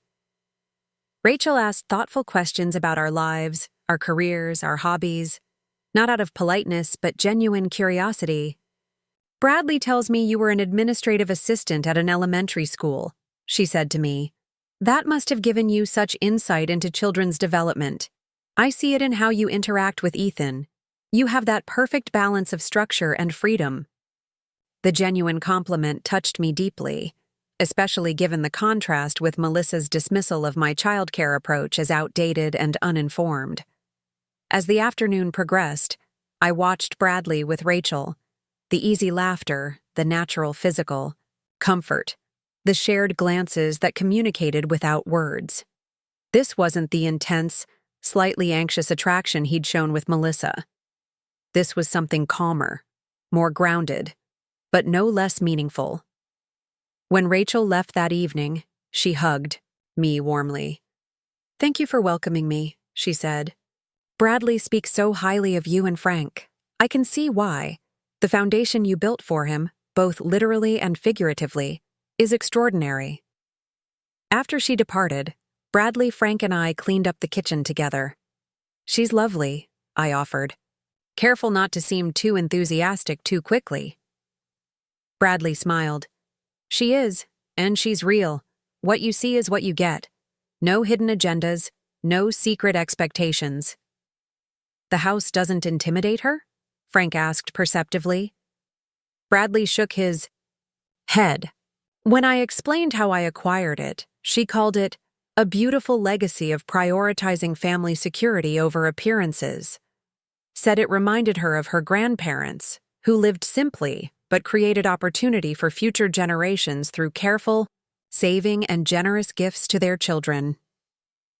Over the following months, Rachel became a regular presence in our family gatherings. She fit seamlessly into our dynamic, helping in the kitchen without being asked, engaging Frank in discussions about his woodworking projects, reading patiently with Ethan for hours. Most importantly, she seemed genuinely content with the modest lifestyle Bradley now embraced. Even Melissa, during custody exchanges, treated Rachel with cautious respect. Perhaps she recognized in Rachel the groundedness she herself had been missing.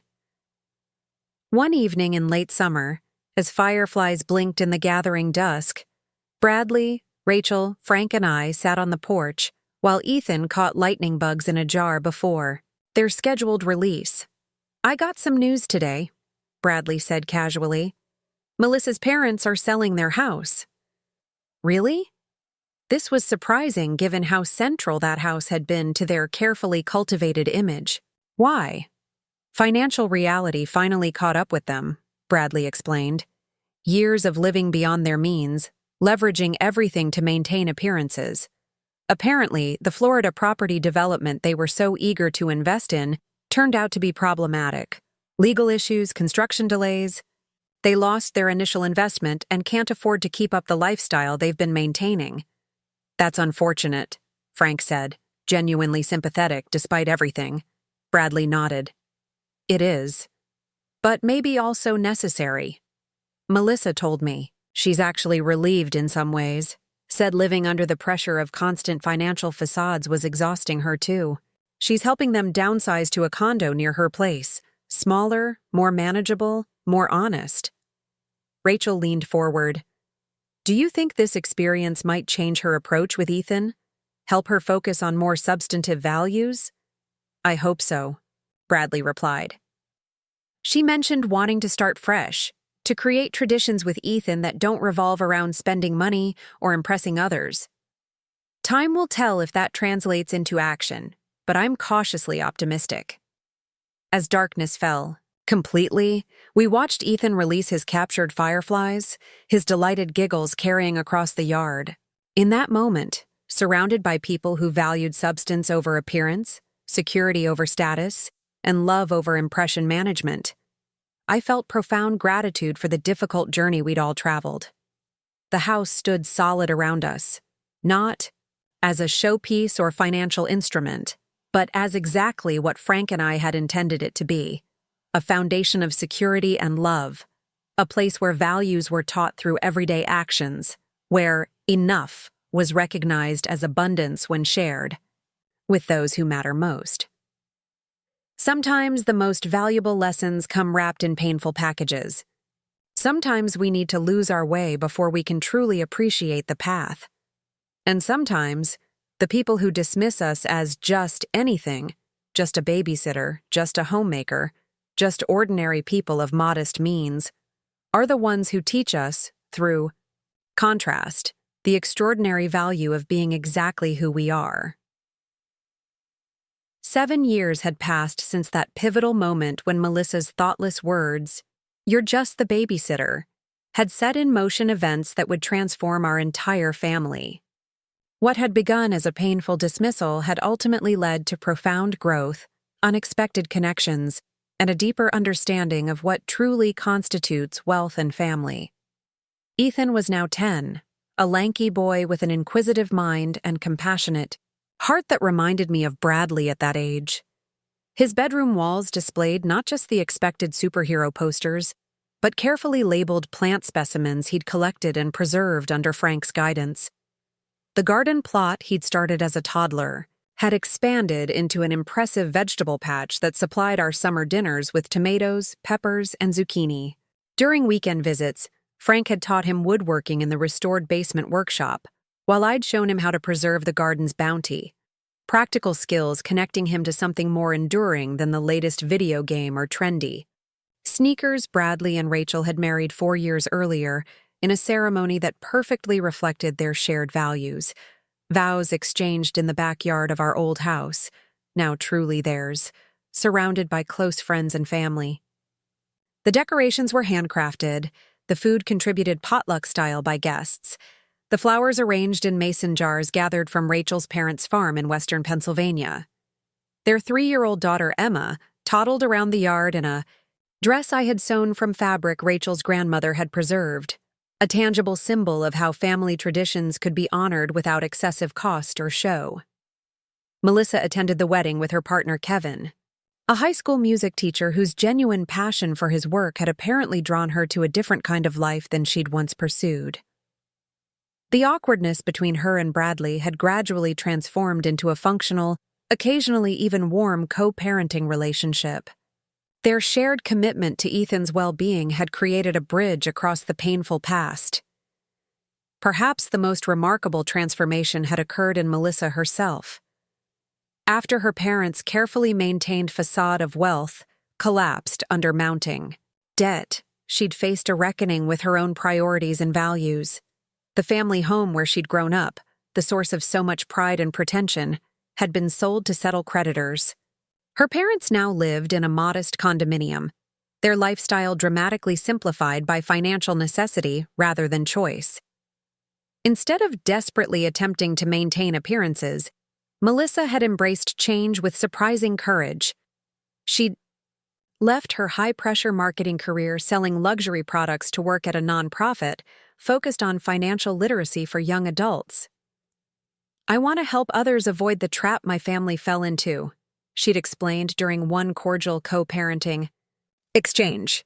"The constant pressure to appear successful nearly destroyed us. I don't want Ethan growing up with that burden." While our relationship remained careful rather than close, I'd developed genuine respect for her evolution. She no longer arrived for custody exchanges in designer outfits with luxury accessories. Her current wardrobe was modest, practical, and seemingly chosen for comfort rather than impact. More importantly, her interactions with Ethan emphasized experiences over possessions, hiking trips, museum visits, cooking projects, activities that built connections rather than credit card debt. On a golden afternoon in late October, our extended family gathered to celebrate a milestone, the final payment on Frank's and my condo. Though significantly smaller than our previous home, the condo had served us well, and becoming completely debt-free in our retirement felt like the closing of an important circle. Bradley insisted on hosting the celebration at the house. Rachel had prepared a feast featuring vegetables from their garden, while Melissa, who now shared custody with Bradley on alternating weeks, contributed her grandmother's apple cake using fruit from the tree Frank had planted decades ago. Kevin brought his guitar, leading the children in silly songs that had Ethan and Emma dissolving into giggles. As twilight approached, we moved to the back porch, where Frank had installed overhead string lights that cast a warm glow over our gathering. Emma curled on my lap, her small head heavy against my shoulder as she fought sleep. Ethan sat cross-legged on the floor, assembling a complex model of our town's historic district, a school project he'd worked on for weeks. "See, Grandma?" He pointed to a miniature building with careful details. "This is where you and Grandpa lived when Dad was little. And here's your condo now, and this string shows how everything connects, how close you are to us, even though you live in different places." The model wasn't just of buildings, but of relationships, the invisible ties that bound our family together across time and space. I felt a lump form in my throat at his intuitive understanding of what truly mattered. Bradley caught my eye, smiling at his son's insight. "Pretty impressive, right? He understands that community isn't about property values or zip codes. It's about connection." Later, as the adults lingered over coffee and dessert, Bradley called for everyone's attention. Rachel sat beside him, a secretive smile playing at her lips. "We have some news to share," Bradley announced, taking Rachel's hand. "We've been thinking a lot about family lately, about legacy, about what we pass down to our children beyond just material things." Melissa leaned forward, her expression genuinely interested rather than calculating. Kevin put his arm around her shoulders in a gesture of quiet support. "Rachel and I are expecting another baby in the spring," Bradley continued, his face glowing with quiet joy. "Emma's going to be a big sister, and Ethan will have another sibling to mentor." Congratulations erupted around the table. Frank squeezed my hand, his eyes suspiciously bright. Melissa offered a warm smile, free from the competitive edge that might once have accompanied such an announcement. "That's wonderful news," she said sincerely. "Ethan is going to be amazing with another little one. He's such a natural teacher." When the excitement settled, Bradley continued, his expression turning thoughtful. "This news has us thinking about what it means to create security for the next generation. Mom, Dad, what you gave us with this house wasn't just four walls and a roof. It was freedom from financial pressure, the ability to make decisions based on values rather than necessity." Rachel nodded in agreement. "We've been discussing how to honor that gift, while acknowledging how our family has grown and changed." Bradley unfolded a document and placed it on the table. "We've been working with an attorney to establish a family homestead trust, not just for the physical house, but for everything it represents. A foundation of security that extends to Ethan, Emma, and the new baby, with provisions that honor our co-parenting relationship with Melissa and the grandparenting relationships with all the children's grandparents." Frank examined the document, with interest. "This is remarkably comprehensive," he noted. "It's designed to protect what matters most," Bradley explained. "The trust ensures that the home remains a place of security for future generations. No one person can leverage or risk the foundation. Major decisions require collective input, with the children's long-term well-being as the priority." Melissa studied the document thoughtfully. "This actually makes perfect sense," she said, surprising me with her enthusiasm. "I wish my own parents had established something similar, rather than maintaining an illusion of wealth that eventually collapsed." She looked directly at me, her expression sincere. "Catherine, Frank, what you created through decades of careful financial stewardship deserves to be protected. This trust honors that legacy." Coming from Melissa, who had once viewed our modest lifestyle with barely concealed disdain, this acknowledgement felt like the closing of an old wound. The evening continued with stories and laughter, the children eventually drifting to sleep as the adults conversed into the night. Before leaving, Melissa approached me privately in the kitchen. "I owe you an apology," she said quietly, helping me load the dishwasher without being asked. "For a lot of things, but especially for reducing your relationship with Ethan to just babysitting. I didn't understand then what family truly means." I nodded, accepting her words without needing to revisit old pain. "We all grow, Melissa. That's what matters. Watching you with Emma, the same patience and wisdom you show with Ethan, I see what I missed before. You're not just anything. You're essential." She handed me the last plate. "I'm trying to learn from that, both for Ethan and in my work, with young families struggling with financial pressure." Later, as Frank and I prepared to leave, I found Bradley on the front porch, gazing at the night sky. Emma slept against his shoulder, her small hand curled trustingly against his neck. "I never imagined we'd end up here," he said softly. "After everything with Melissa, the house, the financial chaos, did you think we'd find our way to this kind of peace?" I considered the question carefully. I hoped, but wasn't certain.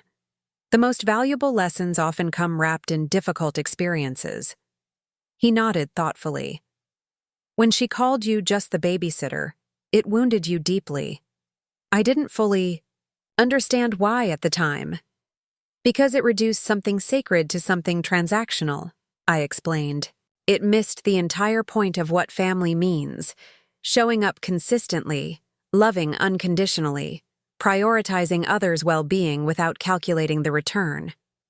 "I understand that now," Bradley replied, adjusting Emma gently as she stirred.